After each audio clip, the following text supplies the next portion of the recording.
So coming back to our head here, last time we deleted these half of the face here, half of this head. So I'm going to actually make sure I'm in object mode, and I just want to select this head here. And now I actually want to go to mesh, and I want to jump down here to mirror cut as so. So I'll go to mesh, mirror cut, and I'm going to click mirror cut here and basically make the head symmetrical. I'm now going to take, so basically what you'll see by mirror cut is that it uses this plane here to cut in half. And I'm actually going to, I can move it any way I'd like. And don't worry about this green here, I'll show you how to fix that in a second. But basically I just want to make sure that I touch the two pieces together. And let me jump in actually in mesh mirror cut. If you hit this square, it'll show you the settings. I just want to show you that I'm cutting along the YZ plane. And I'm also merging this with the original, so you'll see that the vertices are kind of lining up there. So what I'm going to do now is I'm going to unclick this. I'm going to select this mirror cut plane. I want to go to display, and I'm going to go to hide selection, because now I just want to work with this mesh. I don't want to have to really worry about that mirror cut. And as you can see, is that this should right now, yeah, see, so this is pretty good. Yeah, we have a pretty clean mesh here. It basically saw where we were just going to combine the vertices, and it basically combined them for us. But we got this green here. What the green means in Maya is basically that it lost the connection. So this mesh lost the connection to the material. The material right now, we haven't textured it yet, but it's a default material called Lambert 1. Maya applies this default material to all of its meshes that we make in 3D here. I'm going to go to Windows, Rendering Editors, and I want to pop open our Hypershade menu here. So I've popped open my Hypershade menu, and I want to click, middle mouse button, click and drag this Lambert 1 onto there. And you'll see that easily fixes our problem. I'll minimize our Hypershade window just in case we need to access it again. So really now we're looking at a nice clean head mesh. So before we actually wrap up here, I'm actually going to hit Control R, which I've already preset to be the Insert Edge Loop tool. I want to go to Multiple Edge Loops. I want to actually add an edge loop right here. So what I've done here is this will put, because we went to multiple edge loops but then went to one, it'll put the edge loop in equal space between the edge loop on top and the edge loop on the bottom here.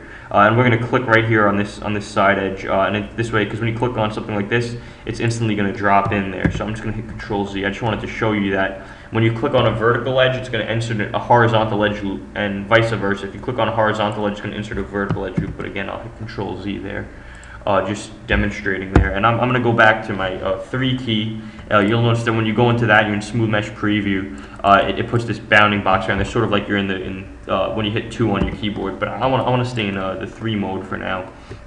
And I kind of want to just look at how am I going to maneuver this mesh. So let me jump back into 1 real quick.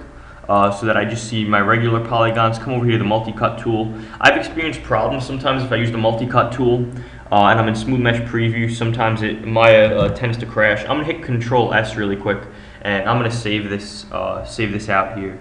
So I'm just gonna save this as my zombie head, and I encourage you each time to constantly be saving your work here. That's very important. And so now what I'm actually gonna do is I'm actually gonna lay in a vertex here, and I'll just start laying in these vertices like this.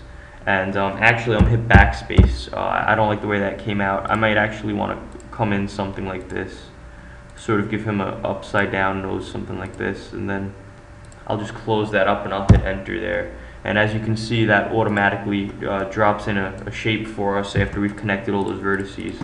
I want to actually jump into 3 mode, and I selected these faces here, hit Control E to extrude, and you can already see that this nose is kind of taking shape. I just want to push it back there, and so I just kind of want to scale it a little bit. I kind of want to shape it, you know, just make sure I'm getting the look and the feel that I want. I don't like these edges are too close. It's kind of pinching the mesh. I just want to pull those up just a little bit.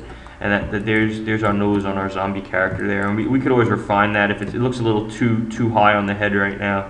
So if this was too high on the head for us, what we could do, we could basically click and shift double click to select the whole edge loop. Come in here, just select all these faces, and literally we'll just move that down with the move tool. Again, that's W on your keyboard. And if you don't like that this edge flow is kind of messed up, select one edge, shift double click on this.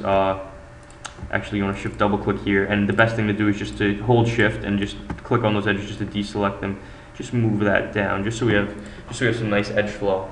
And so in the next video, I'll just show you how to finish up the mouth, and then we can start working on the teeth.